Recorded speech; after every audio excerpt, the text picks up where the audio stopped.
Sveiki ir šiandien mano naujas video. Čia bus mini figūrėlė ir matote, kad po apačia kažką nuo jūsų slepiu.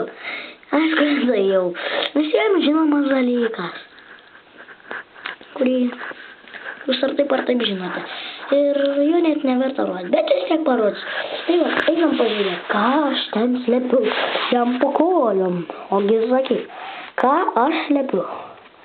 Martynas slepia savaitę ateitį, baisią ateitį. Aš nesupratau, ką jis sakė.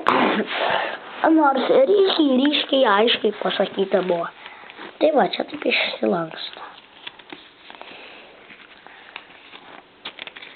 Nu, ta viena ranka, aš nežinau, ne? Man čia šita viena ranka. Aišku, aš nesu čia viena rankis. Bet tiesiog reikia laikyti kamerą. Oi, va, galiu parodyti, kad turiu dvi rankas. Viena, kita. Arba dar. Va. Oi. Matote, va. Aišku. Nu tai va, čia. Visas figūrėlis. Tai kol kas turiu šitą ir dešrainį. Tas dešrainis, sakomas, labai dar noriu karalius. Va, čia kodas. Aš kodo nežiūrėkite. Tai va, ir figūrėlė štai tokia.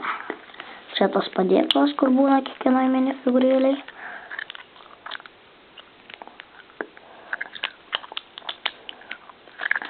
Čia ranka, dvi rankos, vienoje laiko savo lazdą. Patrodysim, biškai pagriuvo figūra, bet ne. Čia ugnies detalė ir čia susidaro iš 3 detalių. Va. Ugnies, toliau čia tokia detalė ir dar toksai mažas, trumpas pagaliukas. Tai va, kaip matote, čia toksai sijonas, suknelė. Demonas. Kažkoks demonas. Aišku, labai dar sunku čia padaryti tuos visus šitus. Nes čia va šitie yra 2 ir čia šitie juodi ūsai. Tai čia reikia šitus ir dar šitie, nu, sunkiai gaunasi. Nes jokios kepurės neturi, ten skribelės ar dar panašiai. Tai va, parodysiu jums jo veidą. Gal iš toliau ryškiau matosi. Gal ir juokingas, ir baisus, ir toksai, nežinau.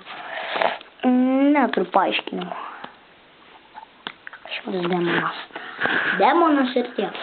Čia dar jei gerai žiūrėsite, matote raudonas ten toks, čia. Tai kaip mini figūrėliai, gal per ilgas video. Tai manau jau užteks. Nemanot? Nu tai aišku, kad užteks. Linkiu sėkmės ir